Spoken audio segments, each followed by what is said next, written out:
லக்ஷ்மண் பெருமாள் அப்படின்னு சொல்லக்கூடியவர் தான் இதுக்கு பின்னாடி இருக்காரு, ஹிடன் அஜெண்டாவை அவர் செயல்படுறாரு அப்படின்லாம் சொல்லும்போது இதில் என்ன சொல்கிறது, இதே செந்தில் பாலாஜி அவர்கள் தான் வந்து டிரான்ஸ்போர்ட் மினிஸ்டராக வந்து ஏடிஎம்கே கவர்மெண்ட்டில் அப்போ ஏடிஎம்கே ஆட்சியில் இருக்கும்போது இருந்தார்.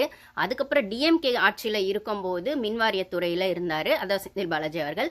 ஸோ இப்போ மின்வாரியத்துறையில் வந்து சிடிஆர் நிர்மல்குமார் வந்து அவர் மேலே தான் அந்த விஷயங்கள்லாம் வச்சிருக்காரு. அந்த வெள்ளை அறிக்கை விட்ட விஷயங்கள்லாம் மின்வாரியத்துறையினும் போது இவங்க மேலே கேஸ் இருந்துகிட்டே தான் எப்பயுமே இருக்குது.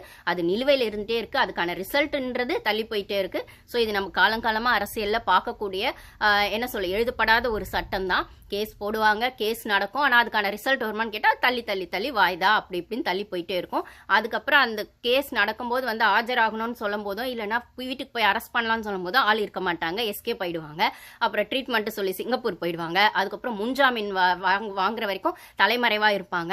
ஏன்னா சட்டத்திலேயே அப்படி ஒரு இடம் இருக்குன்னு கூட ஒரு ரீசெண்டாக ஒருத்தர் சொல்லியிருந்தார். அதே பொலிட்டிக்கல் பார்ட்டியை சேர்ந்த ஒருத்தர் வந்து இருக்குதானே சட்டத்தில் முன்ஜாமீன் வாங்குற வரைக்கும் தலைமறைவாக இருக்கலான்றது காலங்காலமாக இருக்கிறது தானப்பா அரசியல் பார்ட்டிகள் நடுவில் அப்படின்றதுலாம் நம்ம வந்து ரொம்ப சர்வசாதாரணமாக கேட்குற மாதிரி ஆயிடுச்சு. ஸோ ஒரு நார்மலே இல்லாத விஷயத்த நம்ம நார்மலாக்கி வச்சிருக்கோம்னு சொல்லும்போது ஒரு கேஸு ஒரு கோர்ட்டு இல்லை அரெஸ்ட் பண்ணுறதுக்கான விஷயங்கள் வருது, ஒரு கவர்மெண்ட் ஒரு ஆக்ஷன் எடுக்கிறாங்க, ரைடு போகிறாங்க அப்படின்னா அதுக்கு முன்னாடி ப்ரீ பிளான்டாக என்னென்னலாம் பண்ணி தப்பிச்சிக்கலாம் அப்படிங்கிறத காலங்காலமாக நம்ம தமிழ்நாட்டு அரசியலில் பார்த்துட்டே இருக்கோம்னா இப்போ அட்லீஸ்ட் அதை வந்து விஜய் ஆட்சியிலையாச்சும் வந்து ரைடுன்னு போனால் அதுக்கான ஆக்ஷன் எடுக்கும், கோர்ட்டில் கேஸுன்னு போனால் அதுக்கான ரிசல்ட் வர வரைக்கும் அவங்களுக்கான ஒரு பவரை வந்து கொடுக்காம அப்படிப்பட்டவங்கள ஜனங்களுக்கு வந்து ரெப்ரசன்டேட்டிவாக வந்து அசம்பிளியில் கொண்டு வராமல் இல்லை அந்த ஒரு அவங்க மேலே ஒரு ஆக்ஷன் ஒரு விஷயங்கள் ப்ரூஃப் பண்ண எவ்வளோ சீக்கிரம் ப்ரூஃப் ஆகுதோ அவ்வளோ சீக்கிரம் அவங்க மேலே ஆக்ஷன் எடுக்கப்படும் அப்படின்லாம் வந்து நடந்தால் நல்லா தான் இருக்கும். ஸோ இது ஸ்டார்ட் பண்ணியிருக்காங்க. இது டிஎம்கேவும் செஞ்சது தான். ஏடிஎம்கே ஆட்சிக்கு வரும்போது டிஎம்கே பண்ணுறது, டிஎம்கே வரும்போது ஸ்டார்டிங் எல்லாம் இப்படியே தான் நல்லா போகும். ஆனால் அதுக்கப்புறம் அது நெக்ஸ்ட் லெவல் ஆக்ஷனுக்கு போகுதா, அந்த